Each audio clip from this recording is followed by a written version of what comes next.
Hello wargamers, welcome to my channel.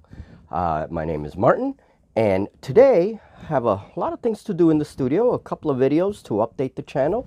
However, before anything, I want to play a game of 5 parsecs from home. So in this video, we see another adventure for my motley crew of space salvagers. Right now I'm still playing 2nd edition. All right, so my crew. Our ship is a repurposed science vessel. Okay, so that's how we get around in this crazy galaxy. We met through, that is my crew. My crew met at a random meeting in an interstellar bar. Oh boy. And as a crew, we are best characterized as opportunistic scoundrel. That tells you everything. All right, so if you haven't seen my crew, check out the 5 parsec. There is a video that I have that introduces my crew and everything. Last campaign turn. We were on this planet called Lorne 5. It is part of the Lornican interstellar system, basically a small group of planets around the star. And this is at the heart of the Orion Nebula. That's to give me some geography. So to give my games a little more flavor, I decided to add the nebular system that we're navigating through, and there's several human controlled systems in this area, and one of them is Lornican, and in Lornican there are 5 worlds. Lorne 5 is the 5th planet, the largest planet in this system. So we're still in Lorne 5. We've been in Lorne 5 since last game. So I haven't traveled. I'm staying in this world right now. Last turn, and this is all the end of last game, I had to do rolls. You will roll at the beginning of the game, and at the end of a game, it's called a campaign turn. And at the beginning of a tabletop game, make sure I clarify that. So in the beginning of the tabletop game that you're going to play, the encounter, you roll on the tables, let the story take its course, and then roll at the end of the game as well to see what happens, right? So last time, I had to pay my upkeep. You do that after every game turn. It's 3 credits. All right, I only had like 10 credits left now. So we need a job. We need a patron. There was no medical care. I won the last game and held the field. Nobody got injured. Great. I sent Tyson and Gibson to training, and so they went off and found an area in this planet that you can use for training. And so they each gained 1 experience point. I used that, I believe, to upgrade Gibson. Actually, Gibson got his combat skill upgraded as a result of leveling up. A few of my characters leveled up after last game, so excellent. Then Cromwell and Aurora, they don't like to sit around the ship, right? So they took the little shuttle that they have in the ship, and went down into the planet and looked for some trade. Let's see. Cromwell was able to get a repair kit for it's a weapons repair kit, so we will be able to repair something if a weapon gets damaged or whatever. Aurora managed to get her hands on local maps, which gives us a +1 now to complete any quest, and we are in a quest. Last game, that quest, it was a dead end, and unfortunately this game as well. So even with this +1, so hopefully those maps will help us in the future to complete that quest. However, one of the big things is that here in Lorne 5, we found a patron. He's a wealthy individual. We don't know very much about him. I'll have a name for him by the next time. And he offered to pay us for a brief mission. That's what this game is going to be about today. He will be paying us 2 credits for danger pay. Sounds like it's going to be risky. The job must be finished this turn. So this game we have to finish the job in order to successfully complete the job. The job is risky, so we have to increase the enemy by 1. This is a one-time contract, according to this patron. We probably won't see him again once we leave this world. He's not interested in hiring us full-time. Some patrons will hire us and actually follow us around the different worlds. They want us to complete different missions. Not this patron. Something very notable. It's a priority target. Okay, and he has +1 toughness. This is one of the enemy figures. But if we manage to kill him, we'll get some credits for it. So that's very good. Now, it's going to be a normal battle, normal encounter, other than that whole brief engagement thing, which I think I may change. Number of opponents, as you will see that in a second. And we will be facing off with slave raiders. In the book, in the PDF, it describes them as short little alien dudes with kind of big heads. So I have some figures that kind of fit that description. So let's go on to the tabletop. And that was a recap of everything that happened in the campaign turn right before this encounter. Okay, so this is the pre-game rolls and stuff, and that's kind of the story that the tables created as I rolled. Okay, so now let's go check out the table. Okay, and this is the board that I will be playing on.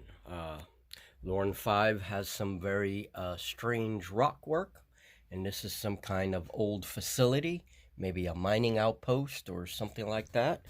But just giving you a brief view of the board, and there's the broken up building and such. Okay, so my crew is down here, and then the enemies are right over there.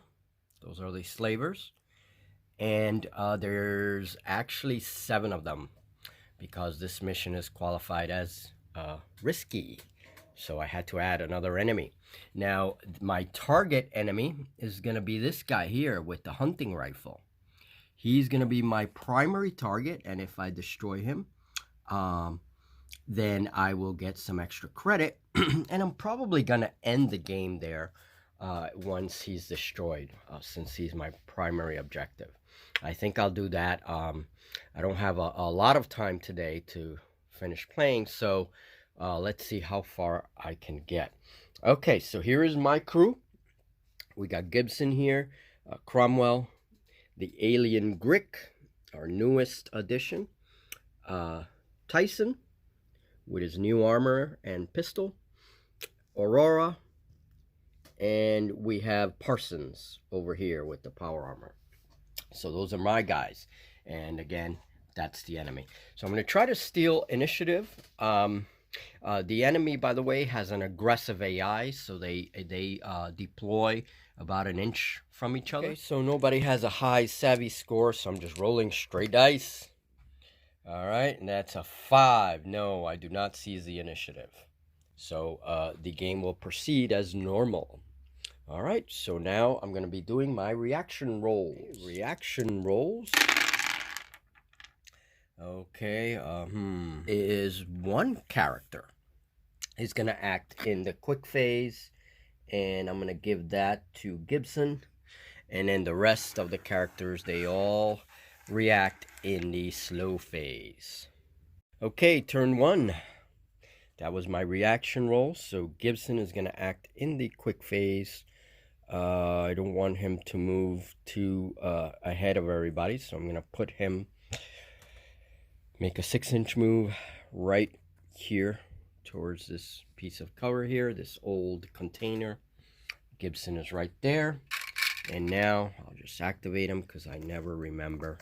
I have terrible memory. Now we go to the normal phase, and this is where the enemies move. All right, let's go to the slavers. So all enemies have activated in the normal phase. They all move down from the hill. There's the guy with the hunting rifle. That weapon has a 30-inch range, so I have to be very, very careful with that guy right there. Okay. All right. It is now the slow phase. I continue with my characters. Cromwell And I think Cromwell is going to move 6 inches towards the container. He has a shotgun. Let's see if he can eventually get to use that thing. It has a 12-inch range. Grick, he's been doing very well. Grick is my newest member. I'm gonna move Grick. See, I don't want to do any dashes because I really want to stay away from that hunting rifle. So my guys are gonna stay in cover. We all know what happens when you don't stay in cover. My crew has already learned what happens by losing Janice. I do believe I get 2 actions, so I might, I'm gonna, he only has a pistol though, so I think I'm gonna move Tyson here, just continue to move him into cover. I'm gonna have to find a way to get into pistol range. By the way, guys, I had 3 frag grenades that I bought. Last turn, I gave 1 to Tyson, 1 to Aurora, and 1 to Cromwell. So those 3 guys have frag grenades. I forgot to say that. That's going to be useful. You know, it has a 6-inch range. Don't want to risk it yet. Later, I'm going to have to come out of hiding here and get involved in some fighting. Now, let's see. Parsons has a shotgun. All right, Parsons. He has a shotgun, a range of 13 inches, because he has a something that improves his range. Okay, and it's a part of loot that I found, and so I gave it to Parsons. All right, Parsons gonna move here. I don't think he has range. Let me check something. This guy, and he has range. Oh yeah, let's go Parsons. I'm gonna leave him a little bit exposed there. I know it's a risk, but I have to do it because I gotta start shooting these guys. So I'm gonna take a shot at the nearest slaver, and that is with a shotgun. So 2 shots, damage 1, focused. All right, those are all these stats. Come on, and he's within, we are going to say that the little guy there is in the open. He's within range and in the open, so that's going to be 5s. And I roll a 6, so yes, 1 hit on that little guy. Roll a toughness roll. Okay, 3 are over. Come on, Parsons.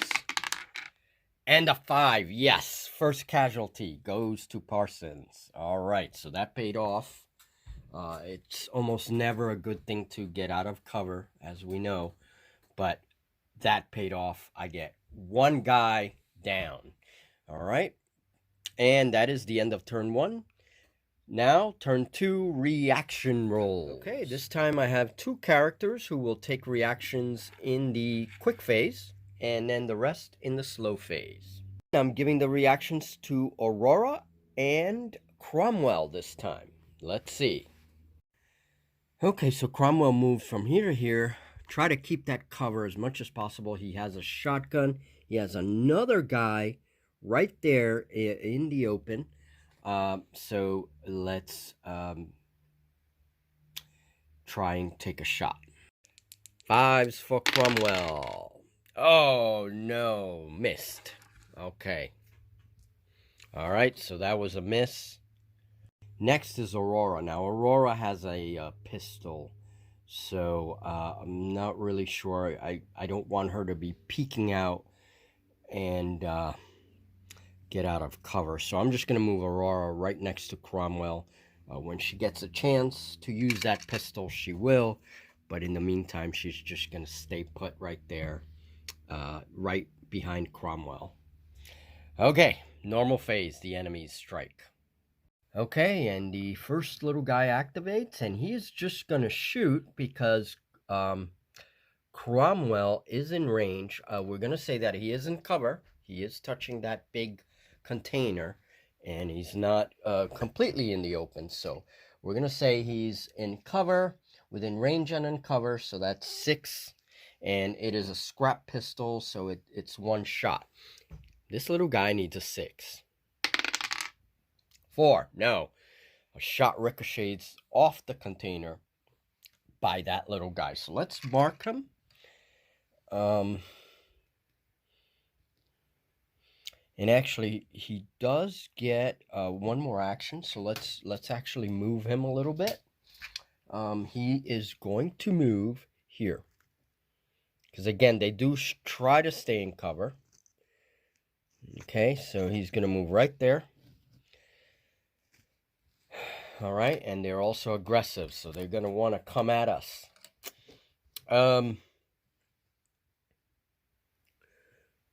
If they can get into a brawl, they will, but it's only with a character that is of a lower combat score or equal combat score that they'll do that to.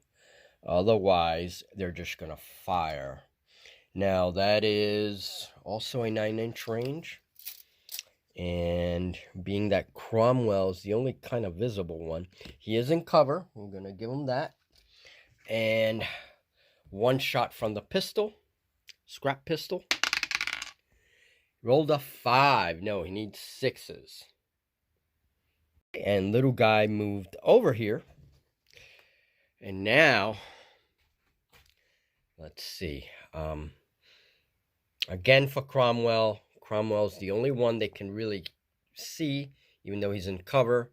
And let me just check range a minute. But I think he has the range. The pistol has a 9-inch range, the scrap pistol. So yeah, good range for a crappy weapon, basically. Kind of huddling here, because they also kind of stay together. I'm gonna put him here, right next to that guy, and then again he tries to stay in cover if at all possible. Now we got the guy with the hunting rifle. Now this dude we have to be careful with. He has a 30-inch range on that weapon, so obviously Cromwell is going to be in the sights. It is also a heavy weapon, so if he moves, he gets a -1 to hit. However, and it also does 1 damage. So, all right. Okay, and this weapon has damage rating 1. So first he rolls to hit. He needs 5s. He rolls a 3. Oh, thank goodness. He is, of course, going to move. It's not really a lot of cover, but it's something. I'm going to move him a little bit closer to here because he would be going for that cover there, whatever that cover affords. Now, he is a little far away from his comrades, but he's going to take a shot. And he rolls a 3, so nope, no cigar. Cromwell is safe with that 5 or over, thanks to the cover. And then last but not least, this little guy is going to move 6 inches, and that'll kind of close up the gaps a little bit between them. And he is also going to shoot at Cromwell. And he rolls a 1. No way. Thank God for crappy pistols. All right. All the enemies have activated. Normal phase is over. Now back to me. Slow phase. All right. So Cromwell and Aurora have acted. Parsons. Now, I don't want him to do anything silly now, but I have to get these guys within shooting range. So what Parsons is going to do, he's going to run up. He has just enough action to run to this giant wheel here and take cover. Okay. And now he certainly has 12-inch range right there. Oh, absolutely. More than enough. So, and then he's going to fire a shot with his shotgun. Take this guy. However, let's see. Yeah, I would say he's out in the open. He's not really touching the wheel. Okay, that's all the movement he had. So, all right, I'm going to say he's out in the open. All right, and so he rolls 2 3s, so 2 hits. And toughness 3, it's damage 1, I believe. Yes, he is out of there. All right. So now one more enemy down. Very good.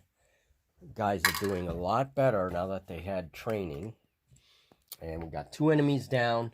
And I did forget to roll a panic roll last turn because there was a casualty. So I'm going to do that this turn. So every turn you're supposed to roll a panic roll for the enemies.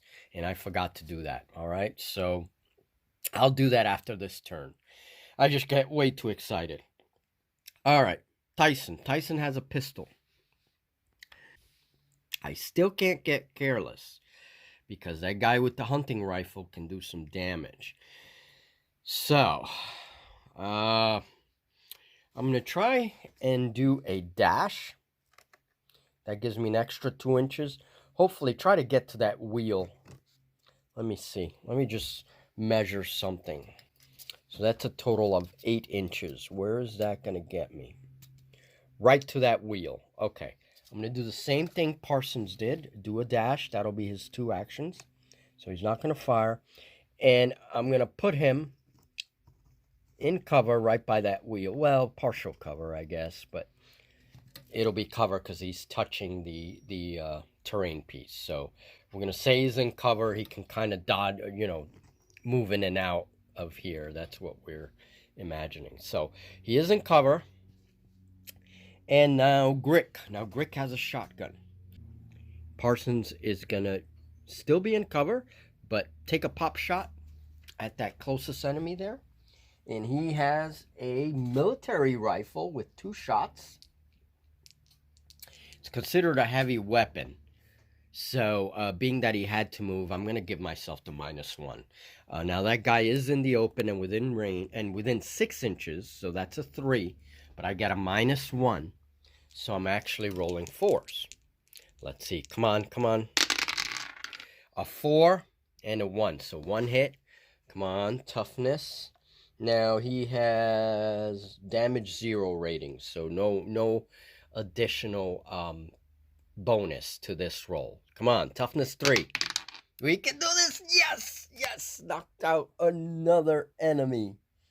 So he is done. Now we're gonna be at panic -3, or +3. I'll have to check that. But it's going to be taking 3 casualties into consideration for panic. Now, one problem. If they run, that means the hero runs away, the game is over, then I haven't accomplished the mission, so I won't get my pay, full pay. So that'll suck. So really, I should go after that guy. Okay. But now the enemies are at 4 on the board. Grick, you have to do it. I'm sorry, buddy, but you got to do it. And please don't miss. Shotgun, 2 shots. He needs to get that guy with the hunting rifle. Shenanigan. He's going to move past Parsons, but stay touching, like hugging that thing there. The big container. I don't really think that should be called cover because now, he can't really like run it this way, if he needs to dodge a shot or something. Gibson can easily go this way. That's what we're imagining. But in this case, no. So Grick is taking a bit of a risk, but he's going to shoot. Shotgun, 2 shots. Have combat skill 1, so he's going to get a +1 on this. And let's see, the dude over there, he is in cover. I'm gonna give him cover because he is behind. I know that box is not too big, but it's touching that piece of terrain. All right, so we'll say 5s.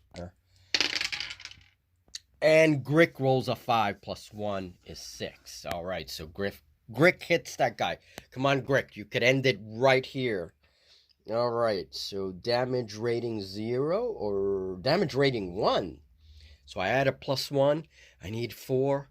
Come on, Grick. Come on, Grick. Come on. And he rolls a 5. You, yay, woohoo! Dun, dun, dun, dun, dun, dun, dun, dun, dun, dun, dun, dun, dun, dun, dun. All right, so he was at toughness 4. Whew. All right, now I think this game is pretty much over. This was a short game, and it's a good thing because I do have to run some errands in real life. So, this will be pretty good. There's only 3 enemies on the board. So let's see.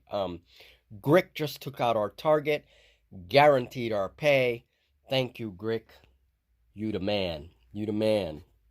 All right. Now let's see. Grick moved. Everybody else moved. And so now it's the enemies. We got to roll a panic roll. Okay, so for morale purposes, I roll 4 dice because there were 4 enemy casualties. And they have panic 1, so I have to roll 1s. Any 1 on a 4 dice means a runaway. So, and there are 3 on the board. So let's see if any run away. 2 run away. Yes. These 2 just said, nope, we're out of here. And there's only 1 enemy left on the board. I don't know, should I do it, guys? Should I play one more turn? Should I just kill him? Yes, we're going to all come out of the woodwork and shoot at him. And this game will be over. So I'm going to just play one more turn. Hopefully I hit him. And then it'll be all over. He's the only one left on the board. Okay, 2 react in the early phase. Actually 3, because I know someone has a 2. Yes, Cromwell. So 3 guys react in the quick phase. The rest react in the slow phase. I think this guy has no chance. Yes, let us do it. So I think I'm going to give it... I'm going to give it to Grick. He's in a good firing position. I'm going to give 1 to Cromwell. He's also in a good firing position. And give 1 to Parsons. He's in a great firing position as well. So let's do that. Let's get this guy killed. And the game will be over. All right, so first things first. Grick. He's going to fearlessly pop out of here. It'll be funny if that one little guy just kills all my guys. Ha! Okay, so he moves right to the end of the cover there. He sees the dude, and he opens.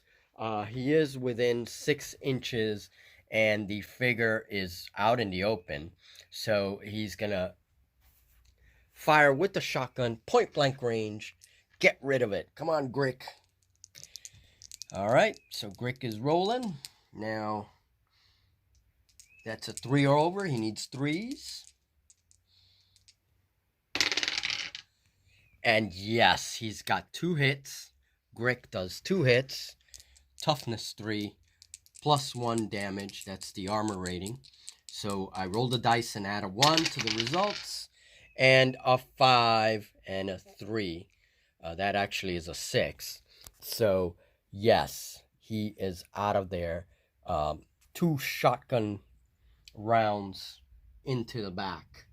And there we go, folks. This is one of the quickest games I've had so far. All the slavers are dead. Yay! But one of the things, of course, is remaining in cover. I'm doing a lot better with that. Because when you get in the open, even minor enemies like those slavers, you know, they can kick your butt. So this game really is about taking advantage of your cover. All right.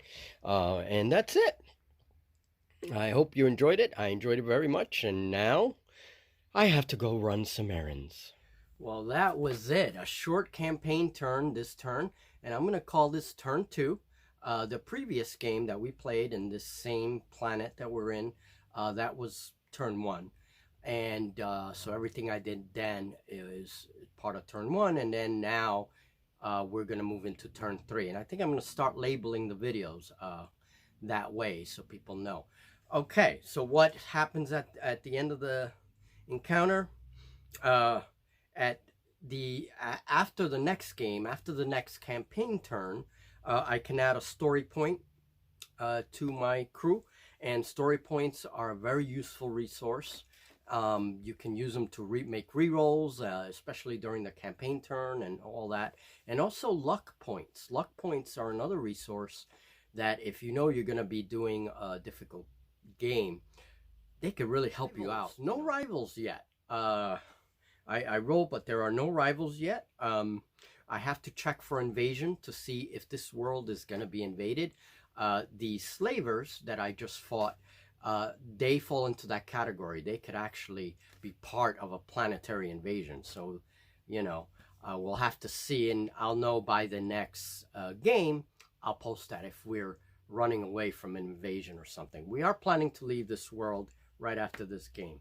So, okay, get paid. We got paid, all right. We have 6 credits. You roll 2d6 and plus 3 danger pay, plus 3 for killing that specialist leader that we had to kill today, for a total of 12 credits. Add that to my 10 credits in the stash, and that's 22 credits. So we're good. Very good. We can do some shopping and everything else. I'll take care of that next game. We do pay 1 credit upkeep. I'm going to do that right away. No medical care. Nobody got injured. Yay. I was paying a lot of medical care in my previous games. Loot. We rolled a weapon result. So we get to keep one of the weapons that, from one of the enemies that was killed. The specialist guy makes the most sense. He was killed. And so we're taking his hunting rifle, and that's going to go in my stash. And of course, we have to check for XP. Okay, so there's a number of things that give experience points. I'm going to tally them up, and next game will calculate all that. All right, and so I'll report that in next game's campaign turn. I'll report some of the stuff that happened that I rolled. Okay, so we might have a character or 2 that level up. I don't know yet. The whole planetary thing and naming the planets and naming the star systems and the star system map that you guys are seeing in the more contemporary videos, that's just something I added for flavor. That's not in the rules. Just wanted to say that. All right, folks, this has been a lot of fun. I hope you're enjoying it, and I'll see you in the next 5 parsecs game. And we have something special coming for 5 parsecs, a couple of special things. So keep your eye out. If you really like this game, we're going to be certainly doing more stuff with it. Have a great one, folks.